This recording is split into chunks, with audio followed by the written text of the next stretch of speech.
So students, as we are discussing about vascular tissue or fluid connective tissue, clear? This vascular tissue is further categorized into two types, that is blood and lymph. First is blood. क्या है blood?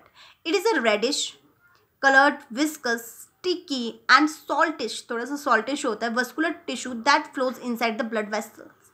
कि blood कैसा है? थोड़ा सा reddish है. पता है सबको खून का कलर कैसा होता है? लाल ही होता है ना? ठीक है, रेडिश है.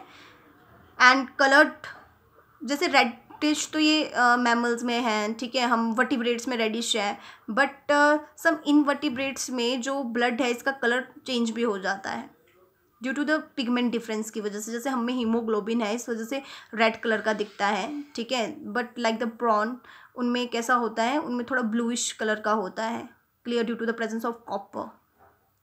सो blood it is reddish coloured, viscous है ना, विस्कस है, स्टिकी है, सॉल्टिश और flow inside the blood vessels. Blood vessel means नस, जैसे ये है नस, है ना, नस. तो ये नस के अंदर क्या है? ब्लड है, ठीक है. तो ब्लड वेसल हमारे पास दो टाइप के ब्लड वेसल होते हैं. वो कौन से होते हैं? Artery and veins. Artery carries oxygenated blood, veins carries deoxygenated blood. But blood में अब क्या चीज़ें हैं? एक जो हम खून देखते हैं ना, खून में बहुत सारी चीज़ें हैं. ये सिंपल एक नहीं है कि सिंपल बस इसमें भाई लाल कलर का दिख रहा है तो इसमें बस आरबीसीज है. नो, ब्लड में बहुत अलग अलग चीज़ें होती हैं. अब वो क्या होते हैं? दो कैटेगरी में उसको ब्रॉडली कैटेगराइज किया गया है, and these two categories are plasma and blood cells. Blood में ब्लड की चीज़ों को, the component of blood is categorised into two categories, that is plasma and blood cells. Clear? Plasma is fluid, है ना, और ब्लड सेल्स. प्लाज्मा कैसा होता है? जैसे आपको कभी चोट लगी होती है ना, उसके ऊपर कोगुलेट हो जाता है, वो उसके ऊपर कवर चढ़ जाता है. उसको अगर आप मतलब पूरी तरह से हील होने से पहले जब आप उसको निकाल देते हो तो उसके ऊपर आपको थोड़ा येलोइश कलर का फ्लूइड ऊजेस आउट. ऊज होता है ना, थोड़ा येलोइश कलर का फ्लूइड निकलता है. वो येलोइश कलर का फ्लूइड क्या है? दैट इज प्लाज्मा, है ना. It is slightly yellowish in colour. So it is a liquid matrix of the blood which has pale yellow colour. कैसा कलर होता है इसका? पेल येलो कलर होता है, ठीक है. और इसमें क्या क्या प्रेजेंट होते हैं? प्लाज्मा के अंदर क्या क्या होते हैं? ये प्रोटीन्स होते हैं इनमें प्रेजेंट. एल्ब्यूमिन, है ना, globulin are the major type of soluble protein in the plasma. Plasma में ये बड़े बड़े प्रोटीन प्रेजेंट होते हैं, albumin and globulin. Clear? And in plasma anticoagulant factor, anticoagulant मतलब जो कोगुलेशन को रोकने वाला, anticoagulant factor that is heparin is present, ठीक है. And hormones are also present. इसमें हॉर्मोन्स भी प्रेजेंट होते हैं और एंटीकोगुलेंट फैक्टर हिपेरिन भी प्रेजेंट होता है. क्लियर? तो this is all about the plasma, जो लिक्विड मैट्रिक्स है और येलोइश कलर का होता है. इसमें एल्ब्यूमिन, ग्लोबुलिन, प्रोटीन्स प्रेजेंट होते हैं, एंटीकोगुलेंट हिपेरिन होता है. Now blood cells. जो ब्लड सेल्स हैं, हमने ब्लड को टू कैटेगरी में डिवाइड किया है. कौन कौन सी टू कैटेगरी में? Plasma and blood sales. समझ आ गया? ओके. तो ये जो ब्लड सेल्स हैं, ब्लड सेल्स हमारे 3 टाइप के होते हैं. कितने टाइप के होते हैं ब्लड में सेल्स? 3 टाइप के. कौन कौन से होते हैं? आरबीसीज, है ना, पता है ना सबको? आरबीसीज, सेकेंड इज डब्ल्यूबीसीज and third is blood platelets. RBCs stands for red blood corpuscles, या इसको हम कहते हैं एरिथ्रोसाइट्स. क्या कहते हैं साइंटिफिक टर्म में? Erythrocytes means RBCs. Second is डब्ल्यूबीसीज, that is white blood corpuscles, या इनको कहते हैं ल्यूकोसाइट्स, है ना. ल्यूकोसाइट्स भी इनको कहते हैं. क्या कहते हैं? Leucocytes. Clear? And third is blood platelets. समझ आ गया? Now we will discuss these three subcategories one by one. Now RBCs कैसे होते हैं? आरबीसीज ह्यूमन बींग में या मैमल्स में RBCs are biconcave, dish shape भी हो सकते हैं, बाइकनकेव भी होते हैं, डिश शेप भी होते हैं. लेकिन आरबीसीज कैसे होते हैं? Enucleated. Enucleated means enucleated means जिनमें न्यूक्लियस एब्सेंट होगा, ठीक है. Enucleated, nucleus is absent. Coloured living cell, RBC में न्यूक्लियस एब्सेंट होता है लेकिन डब्ल्यूबीसी में प्रेजेंट होता है, ठीक है. And it contain iron containing pigment that is haemoglobin इसमें प्रेजेंट होता है, पता है सबको. और हीमोग्लोबिन में क्या होता है, आयरन प्रेजेंट होता है, इसीलिए कभी आयरन की कमी हो जाए तो क्या हो जाता है हमें, एनीमिया, है ना, क्योंकि फॉर्मेशन नहीं हो पाती फिर आरबीसीज की। And it take part in the transport of oxygen and carbon dioxide. पता है ना ब्लड का क्या काम है, आरबीसीज का क्या काम है। आरबीसीज में जो हीमोग्लोबिन है ना, उसको रेस्पिरेटरी पिगमेंट कहते हैं। क्या कहते हैं उसको, respiratory pigment. So respiratory pigment in our body is haemoglobin, और उसका क्या काम होता है, ऑक्सीजन और कार्बन डाइऑक्साइड का ट्रांसपोर्ट करने का काम होता है। Major oxygen, carbon dioxide only 23%, ठीक है, बहुत ही कम परसेंटेज में कार्बन डाइऑक्साइड को ये क्या करता है, ट्रांसपोर्ट करता है, बस ज़्यादा किसको करता है, ऑक्सीजन को ट्रांसपोर्ट करता है। Next is WBC. डब्ल्यूबीसी को क्या कहते हैं, ल्यूकोसाइट भी कहते हैं। And they are the colourless. RBCs कैसे थे, कलर्ड थे, ई न्यूक्लिएटेड थे। ई न्यूक्लिएटेड मीन्स जिनमें न्यूक्लियस नहीं था। लेकिन डब्ल्यूबीसी कैसे हैं, they are colourless nucleated cells and which can change its shape. ये अपने शेप को क्या कर सकते हैं, चेंज कर सकते हैं। अमीबॉइड शेप, अलग अलग शेप के हो जाते हैं, इसीलिए ये ब्लड कैपिलरी से बाहर निकल जाते हैं। और ब्लड कैपिलरी से बाहर निकल के ये फॉरेन पार्टिकल्स को इनकल्फ करने का काम करते हैं, स्कैवेंजर का काम करते हैं, फॉरेन पार्टिकल्स को डिस्ट्रॉय करने का काम करते हैं।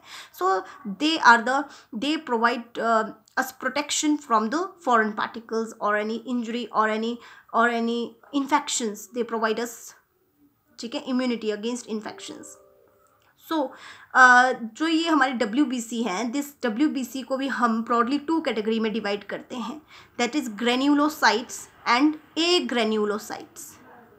ग्रेन्यूल मीन्स जिनमें न्यूक्लियस, बिल्कुल जिनमें न्यूक्लियस तो प्रेजेंट है ही डब्ल्यूबीसी में, लेकिन न्यूक्लियस में जिसमें लोब होगा। लोब मीन्स जैसे न्यूक्लियस हम सिंपली अगर बनाए तो हम ऐसे बनाते हैं, बट जो ग्रेन्यूलोसाइट्स होते हैं इनमें न्यूक्लियस कैसे होते हैं, ऐसे अलग अलग लोब, ऐसे भी हो सकते हैं, ठीक है, ऐसे अलग अलग एस शेप्ड के भी हो सकते हैं, है ना, तो ऐसे अलग अलग शेप के अलग अलग लोब के भी हो सकते हैं, बहुत सारे लोब भी हो सकते हैं। सो इस ग्रेन्यूलोसाइट के फर्दर 3 कैटेगरी होती है, न्यूट्रोफिल, ऑइसिनोफिल, बेसोफिल, ठीक है, NEUTRO, neutrophils, eosinophil EOSINO PHILS and the basophils, ठीक है। और ए ग्रेन्यूलोसाइट जिनमें न्यूक्लियस लोब्ड नहीं है, ठीक है, nucleus is not lobed. And 2 category होती है इसकी, मोनोसाइट एंड लिम्फोसाइट, ठीक है। लिम्फोसाइट हमारे किसको बनाते हैं, लिम्फ को बनाते हैं, ठीक है। Monocyte are the large, single होते हैं और बहुत बड़े होते हैं, और ये फॉरेन पार्टिकल्स के अगेंस्ट फाइट करने का काम तो सारे ही करते हैं। Clear. Third type of blood cell is blood platelets, इनको थ्रोम्बोसाइट्स भी कहते हैं, ठीक है। जैसे आरबीसीज कैसे थे, ई न्यूक्लिएट, डब्ल्यूबीसी कैसे थे, न्यूक्लिएट, है ना, और 2 कैटेगरी थी उनकी, एक ग्रेन्यूलोसाइट एंड ग्रेन्यूलोसाइट।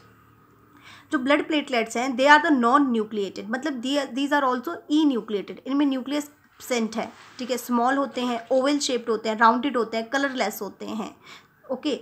और ब्लड प्लेटलेट्स का मेन काम किसके लिए होता है, ब्लड कोगुलेशन के लिए, ब्लड की क्लॉटिंग के लिए ये क्या करते हैं, ब्लड की क्लॉटिंग में ये मेन रोल प्ले करते हैं। On exposure to air the blood platelets burst, क्या करते हैं ये, एक्सपोजर, जब एयर के साथ कॉन्टैक्ट में आते हैं तो ब्लड प्लेटलेट्स ब्रस्ट हो जाते हैं and release the chemicals for the coagulation of the blood, ठीक है, at the place of injury. तो इंजरी के प्लेस में ये ब्लड को कोगुलेट करने का काम करते हैं, उसको क्लॉटिंग का की फॉर्मेशन करते हैं। Clear. This is function of blood. Function of blood very simple, ठीक है, आपको पता ही है। First is transportation of, as you know इनके फंक्शन, अब जैसे ब्लड का आपको काफ़ी हद तक क्लियर है। फर्स्ट ऑफ ट्रांसपोर्टेशन है, ट्रांसपोर्टेशन जैसे कार्बन डाइऑक्साइड हो गया, ऑक्सीजन हो गया, मिनरल्स, न्यूट्रिएंट, इन सबको सर्कुलेट करने का काम है, ठीक है। Second, blood conduct the heat and regulate the body temperature, body temperature को रेगुलेट करने का काम भी है। डब्ल्यूबीसी फाइट, किसके अगेंस्ट फाइट करते हैं, फॉरेन पार्टिकल के अगेंस्ट। सो प्रोवाइडर्स इम्यूनिटी हमें प्रोवाइड करते हैं। And blood itself prevent its own loss by coagulation, क्योंकि आपको पता है कि जब हमें कोई कट लग जाता है, कुछ भी हो जाता है, तो ब्लड जैसे मतलब फ्लो करना शुरू करता है, बट आफ्टर सम टाइम क्या हो जाता है, आफ्टर फ्यू मिनट्स ब्लड हमारा अपने आप से कोगुलेट हो जाता है और रुक जाता है, ठीक है। तो ये अपने खुद का लॉस खुद से ही बचाता है। क्लियर। सो स्टूडेंट्स, हम vascular tissue, vascular connective tissue हम डिस्कस कर रहे थे, जिसकी 2 सब कैटेगरीज थी, दैट इज ब्लड और लिम्फ। ब्लड हमने डिस्कस कर दिया।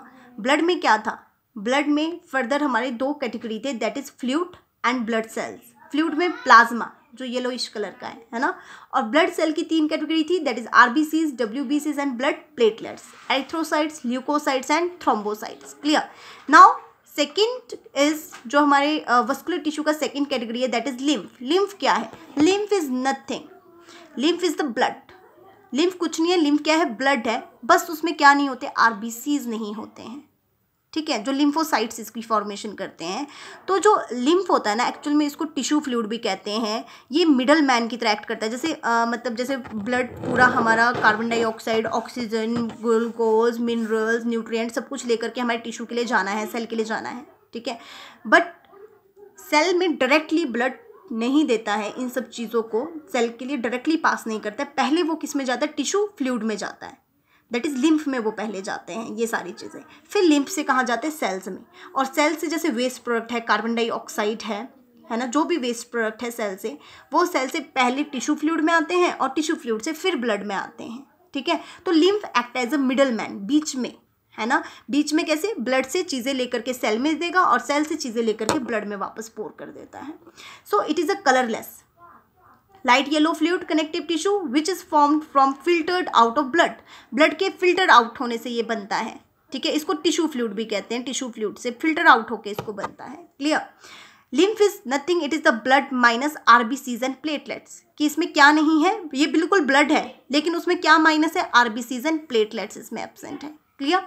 And lymph flows in a lymph capillaries. ये इसके लिए स्पेशल ब्लड वेसल्स होती है, मतलब ब्लड वेसल्स नहीं, सॉरी, इसमें स्पेशल कैपिलरीज होती हैं, स्पेशल वेसल्स होती हैं, और उनको हम कहते हैं लिम्फ वेसल्स, है ना। जैसे नस होते हैं ना, आर्टरी वेन्स, वैसे ही इसके भी स्पेशल वेसल्स होते हैं और उनको हम क्या कहते हैं? लिम्फ वेसल्स या लिम्फ कैपिलरीज कहते हैं। And ultimately pass into the blood, और अल्टीमेटली ये किस में पास होता है? ब्लड में ही पास होता है। क्लियर। सो फंक्शन इसके काफ़ी इंपॉर्टेंट फंक्शन है। First is endocrine glands pour hormone into the lymph for passing into the blood. जितने भी एंडोक्रीन ग्लैंड है वो क्या करते हैं? अपने सारे हार्मोन्स पहले लिम्फ में लिम्फ के लिए पास करते हैं, एंड देन पास लिम्फ किसके लिए पास करता है? ब्लड के लिए, ठीक है। Second, it act as a middle man. Middle man ये कैसे एक्ट करता है वो मैंने आपको बता दिया कि ब्लड से पहले कोई भी चीज़ है, कोई भी न्यूट्रिशन है, कोई भी है, कार्बन डाइऑक्साइड है, ऑक्सीजन है, एवरीथिंग पहले कहाँ जाता है? आपके टिश्यू फ्लूइड में, और टिश्यू फ्लूइड से कहाँ जाएगा? वो फिर सेल में, ठीक है। And it defend our body from microbes, हमें इम्यूनिटी प्रोवाइड करता है, माइक्रोब्स के अगेंस्ट फाइट करता है। And play role in the absorption of fat, very very important, कि ये क्या है? हमारे इंटेस्टाइन में एब्जॉर्प्शन ऑफ फैट का काम करता है ना। एब्जॉर्प्शन ऑफ फैट के लिए वहाँ पे स्पेशल लिम्फ कैपिलरीज प्रेजेंट होती है, जिसे कहते हैं लैक्टील। क्या कहते हैं? लैक्टील्स, ठीक है। तो वो जो लैक्टील्स हैं वो कुछ नहीं है, they are the lymph vessels. और ये लैक्टील्स जो करते हैं वो क्या करते हैं? फैट की एब्जॉर्प्शन का काम करते हैं। So this is all about lymph.